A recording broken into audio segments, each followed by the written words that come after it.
नमस्कार दोस्तों, स्वागत है हमारे एक और नए वीडियो में। आज हम बात करने वाले हैं बंटवारा करवाने के सरकारी तरीकों के बारे में। यदि आप अपनी जमीन का बंटवारा अपने अन्य खातेदारों से या भाइयों से करवाना चाहते हैं, तो वो कौन से 2 तरीके हैं जिनका उपयोग आप अपनी जमीन का बंटवारा करवाने के लिए कर सकते हैं। तो चलिए आगे बढ़ते हैं। भूमि को आपस में बांटने के लिए हमारे पास 2 प्रकार के तरीके हैं।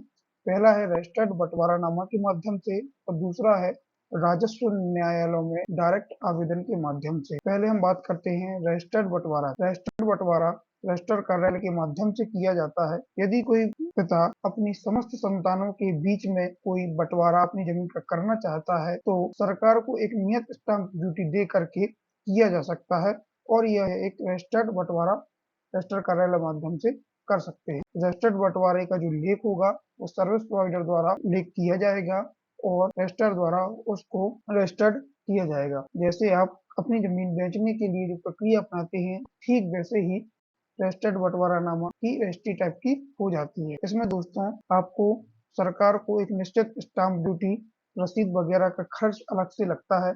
दूसरा ये है कि यदि आपके पास क्लियर पिक्चर मौजूद है कि कौन सा खेत, कौन सा खसरा, कौन सा एरिया किस व्यक्ति को मिलना है और किस व्यक्ति को नहीं मिलना है, ठीक है, उसका पूरा आपके पास एक फर्द बंटवारा टाइप की है, तभी आप रजिस्टर्ड बंटवारा करवाएं। या फिर यदि आपके पास वो फर्द टाइप की नहीं है, तो आप किसी एक्सपर्ट की सलाह से, किसी अनुभवी व्यक्ति की सलाह से जो खसरा और नक्शा देखना जानता हो, उसके द्वारा आप अपना फर्द बंटवारा बना सकते हैं और उसको रजिस्टर्ड करा सकते हैं। रजिस्टर्ड बंटवारानामा करा लेने के बाद आपको एक सरकारी पत्र मिल जाएगा। उसको आपको तहसीलदार के यहाँ पर आवेदन लगाना पड़ता है और तहसीलदार इश्तेहार वगैरह सभी प्रक्रिया अपना करके एक निश्चित समय सीमा में पक्षकारों को सुन करके रजिस्टर्ड बंटवारा और प्राप्त पटवारी प्रतिवेदन के आधार पर अपना निर्णय कर देते। तो यदि आप रजिस्टर्ड बंटवारा करवा रहे हैं तो भी आपको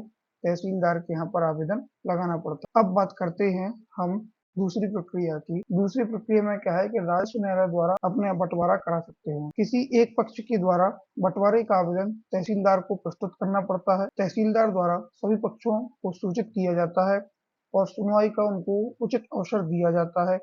सभी पक्ष अपना अपना पक्ष रखते हैं। इसी बीच तहसीलदार जिस जमीन का बंटवारा होना है उसके संबंध में पटवारी से प्रतिवेदन मांगते हैं और पटवारी के प्रतिवेदन के आधार पर बंटवारा पारित कर दिया जाता है। इसके लाभ दोस्तों यह है कि आपको यदि पता नहीं है कि कौन सा खसरा, कौन सा खेत किस व्यक्ति ने के पास है और उसे सरकारी कागज में किस व्यक्ति के पास, उसी व्यक्ति के पास लिखा जाना है, ठीक है। तो यदि आप इसकी जानकारी अच्छे से नहीं रख पाते हैं, तब आप पटवारी की सलाह से, उसकी सहायता से सभी पक्षकार आपस में बैठेंगे और पंचनामा बनाया जाएगा और फर्द बंटवारा बनाया जाएगा। तो एक बिल्कुल सही प्रकार का बंटवारा के माध्यम से होने के चांसेस रहते हैं।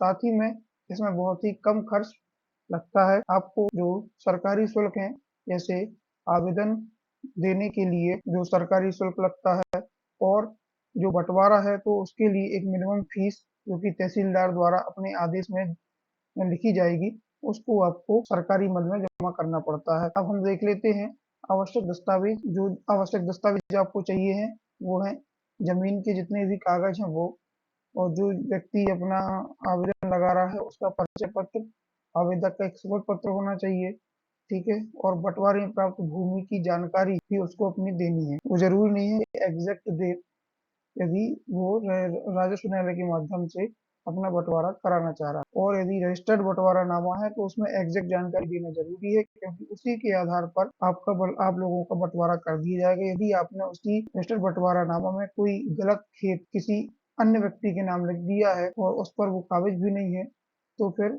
डिस्प्यूटेड होने के चांसेस हैं, विवाद होने के चांसेस। अब देख लेते हैं समय सीमा।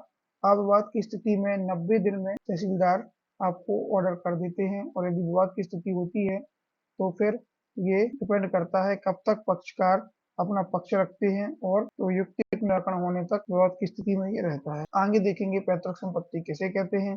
ऐसे ही जानकारी भरे वीडियो देखने के लिए हमारे चैनल को सब्सक्राइब कीजिए, वीडियो को लाइक कीजिए और चैनल पर कमेंट जरूर कीजिए। आपका मोटिवेशन ही है हमारी ताकत। जय हिंद, जय भारत।